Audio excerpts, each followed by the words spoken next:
네, 오늘은 중간고사 끝나고 여러분들이 보는 첫 영상입니다. 오늘은 새로운 용어가 나오는데요. 첫 번째는 등식, 그 다음에 두 번째는 방정식, 세 번째는 항등식입니다. 자, 탐구를 먼저 보면요. 서영이와 은재가 제과 공장에 견학을 가서 과자를 만드는 체험을 했습니다. 자, 서영이가 은재보다 과자를 4개 더 많이 만들었어요. 그러니까 예를 들어서 은재가 5개 만들었으면 서영이는 플러스 4를 해서 9개를 만들었다는 거죠. 근데 서영이가 은재가 만든 과자는 모두 40개, 그러니까 합쳐서 40개였고요. 은재가 만든 과자의 개수를 지금 X개라고 했습니다. 은재가 만든 과자 수가 지금 X개예요. 그러면 이때 서영이가 만든 과자 수는 아까 전에 봤듯이 서영이는 은재보다 4개 더 만들었기 때문에 은재가 만든 X개에다가 4만큼 더해 주셔야 됩니다. 요만큼 만들었다는 거예요. 근데 아까 전에 총 서영이 은재 만든 과자를 총 합쳤을 때 40개였으니까 어떻게 계산해야 될까요? 은재가 만든 개수 x에다가 서영이가 만든 거 x 더하기 4를 2개를 더해주면은 총 40개다. 요런 식을 나타낼 수 있고요. 이 과정에서 우리가 등호를 이용했습니다.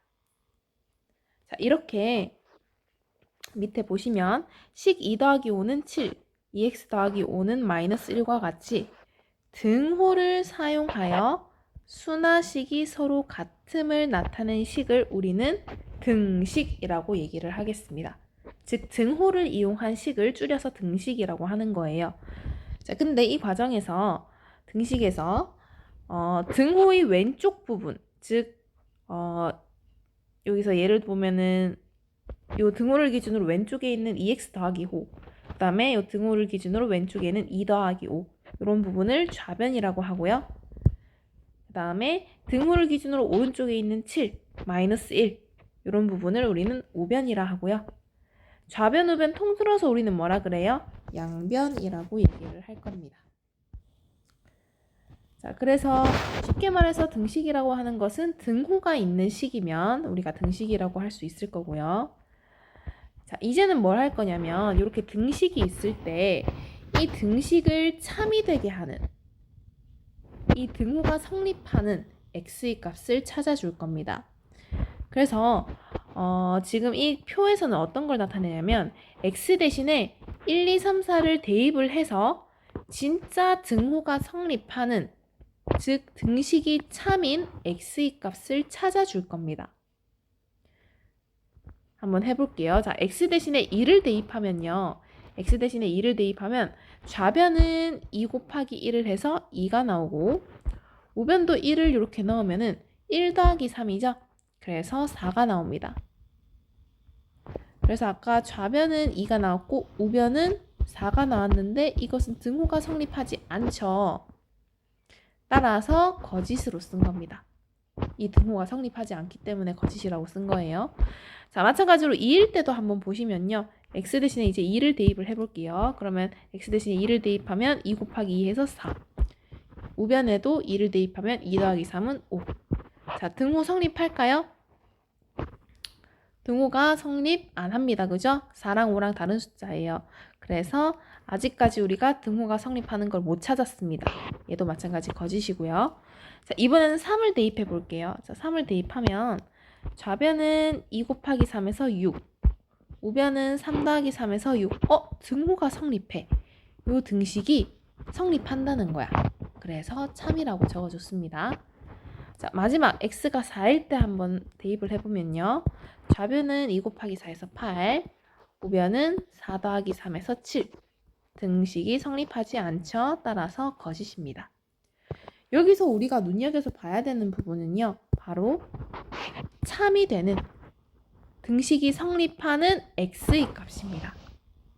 그 값을 우리는 앞으로 해 또는 근이라고 얘기를 할 거예요. 밑에 보시면 위표에서 등식을 참이 되게 하는 x의 값은 얼마였다? 3이었습니다. 이걸 이제 앞으로 뭐라 그런다고요? 해 또는 근이라고 얘기를 할 겁니다. 밑에 내용 한번 볼게요. 자, 이와 같이 x의 값에 따라 지금 참일 수도 있고 거짓이 되기도 하죠.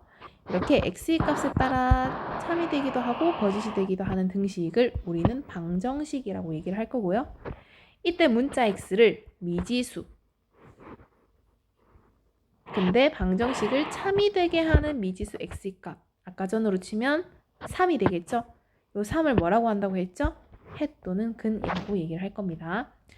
그리고 앞으로 문제에서 방정식을 풀어라 라는 말이 나올 건데, 이것은 바로 참이 되게 하는 해를 구해라, x의 값을 구해라 라고 이해를 하시면 되겠습니다.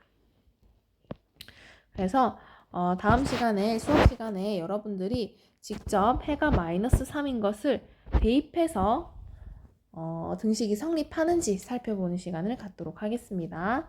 자, 그 다음 이제 마지막으로 방정식이 아니라 항등식 개념이 나오는데요. 아까 방정식은 x값에 따라서, 이 표처럼 x값에 따라서 참일 수도 있고 거짓일 수도 있었습니다. 그런데 항등식은요, 미지수 x에 어떤 수를 대입하여도 항상 참이 되는 것, 그런 등식을 우리는 항등식이라고 얘기를 합니다. 자, 예를 들어서 이런 거예요.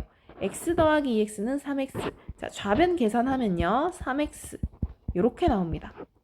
따라서 왼쪽과 오른쪽이 x에 어떤 값을 대입하여도 뭐 1을 넣든 5를 넣든 100을 넣든 항상 참이에요. 항상. 이런 등식을 뭐라고 한다? 항상 참인 등식, 항등식이라고 얘기를 하겠습니다. 네, 오늘은 등식, 방정식, 항등식 용어에 대해서 잘 정리를 했고요. 수업 시간에 좀 더 다루도록 하겠습니다.